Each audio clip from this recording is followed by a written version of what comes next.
The dreaded mass exodus. What tends to follow a cataclysmic announcement, the news that pulls the plug drags out all of those ambitious or perhaps cowardly enough to follow the flow. Within the same week that Hamilton has announced his departure from Mercedes, we've heard all the signs pointing towards the face of the team not being the only person to walk out the door. But is all of this just to be expected following the bombshell news that dropped at the end of last week, or is there something to be truly worried about here? Well, if that guy's leaving, then what does that say about the future for me mentality can be dangerous in any business. However, if you're in a sport where innovation, courage, and combined effort of hundreds of people is key to success, well then a brain drain can be fatal to the team moving forwards and could potentially leave a scar in the team for years to come.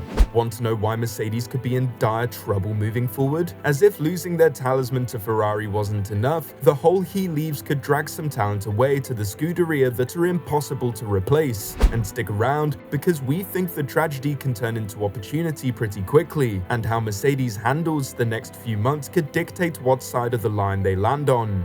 So, we've had a weekend to breathe, and yet it still feels like a fever dream. Hamilton will drive in red next year after what will undoubtedly feel like a Cold War drama in the paddock this season. With the 2026 regulations looming over the sport, it seems that people are getting itchy feet and looking to put themselves in the right garage for their future. With thoughts of collusion, betrayal, and side-switching, the pressures will be at a fever pitch within the paddock for not only the drivers, but it seems the upcoming silly season will touch every corner of the paddock. The future seems more unsure than ever for everyone in the sport, but especially Mercedes. The departure of Hamilton at the end of the upcoming season has opened up the door to speculation and insecurity around the future of the project, giving people the excuse that they need to jump ship. It may not all be as it seems, but we'll get onto that later. For now though, there are some clear questions that need asking about the members of Mercedes directly connected to Hamilton, with his race engineer Peter Bonington, or Bono, perhaps being under the most scrutiny as to how he will handle the departure of his longtime sparring partner. Toto Wolff gave an indicator as to just how Bono responded to Hamilton's announcement last week, with him indicating that everything is rather up in the air regarding the engineer's future moving forwards.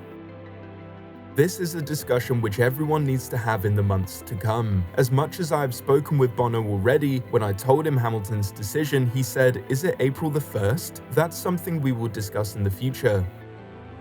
As for the reason why Bonington may follow Hamilton, it's all down to the length of their relationship. They've had one of the longest partnerships between a driver and an engineer that the sport has ever seen, understanding each other's workflow and mannerisms down to a T. While Hamilton is looking for a fresh start at Ferrari, perhaps bringing his right-hand man is something he could do with in order to assure a smooth landing at Maranello. Bono's importance was indicated by Hamilton following his contract extension last year, when he said, "Yes, Bono is stuck. I'm very fortunate. Again, that's history as well. I don't think there's ever been an engineer and driver pairing for this long. We're setting records."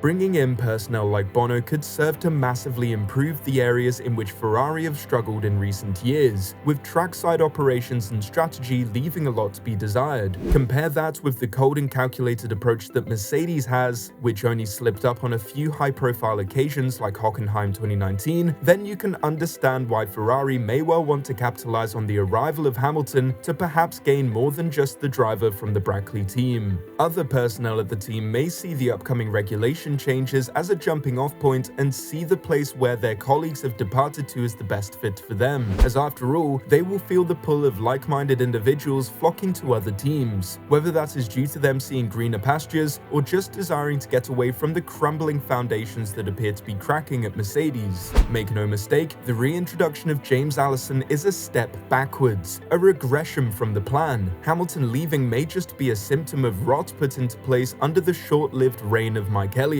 in the technical department that may result in long-term consequences for the team. The plan was for Allison to take a step back, so surely going back on that to fill the absence of a failed experiment will result in absences elsewhere within the Mercedes team. It's certainly possible that people will flock away from Mercedes to join either existing projects like Ferrari or the new frontiers of Andretti and Audi, but whether that will be the case will likely hang on the performance of the Silver Arrows in the upcoming season. However, regardless of Hamilton walks through the doors of Maranello alone, he will already have some faces from his past waiting to greet him as he enters. Jock Clear, who guided him to his first championship at Mercedes in 2014 and now works as a senior performance engineer at Ferrari, as well as Leclerc's driver coach, perhaps leading to a smooth start to relations between the two drivers. As well as this, Loic Serra, ex-Mercedes performance director who stood against Mike Elliott's design principles and departed to pursue greener pastures after seeing all the signs of decline early into when Mike Elliott pushed on with what he deemed to be a flawed design, something Hamilton has made pretty clear himself over the years, so the two parties should be very much in line as to their thoughts of the best way to move forwards at their new home in Maranello.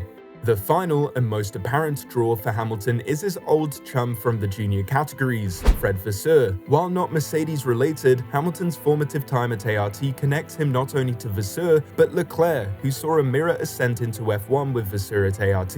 However, that is not the only thing that pulled him away from Mercedes, with Hamilton making it clear that the pull of the Scuderia existed long before Vasseur's arrival at the team, though I'm sure that certainly sweetened the deal. Hamilton clearly had a bit more time to think as he made his second statement following the news last week on Instagram, explaining the reasons for his departure from the team that he won 6 championships with.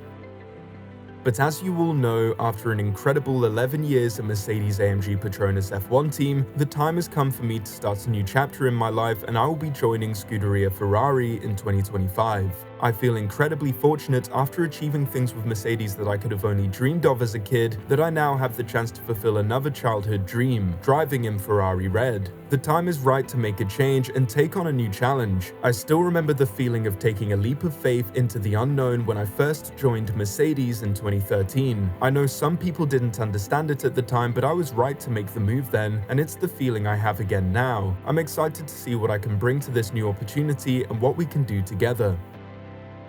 Realistically speaking then, it may not even be that Hamilton thinks that Mercedes is doomed never to reach the top step of the podium or championships again. He obviously sees that the team still has potential, else he would not have stayed for so long following the disappointment at the end of 2021 and the subsequent uphill battles in the years that followed. If we were to step into the 39-year-old's shoes, he may realize that he only has a limited time at the peak of his powers left, if he is not already seeing them diminish. It's been a lifelong dream of Hamilton's, as well as many other drivers, to drive in red, and there is clearly a limited time in which he can cash in on those dreams. Not only that, but his limited time frame at his peak requires him to think less about long-term prospects, as is the case with his teammate George Russell, who can plan to cement himself in the team and build towards a future shaped around his driving style as a young #1 driver with many years ahead of him, as Hamilton has only a limited amount of time left at the top of the sport. The pull of Fred Vasseur seems to be pretty strong, given his links to both Leclerc and Hamilton with their time at ART in the junior categories, so pairing that with the opportunity to drive for the Scuderia, then it all seems pretty clear as to why this offer was undeniable for Hamilton. As for the rest of the turncoats, well, let's just put that down to opportunism.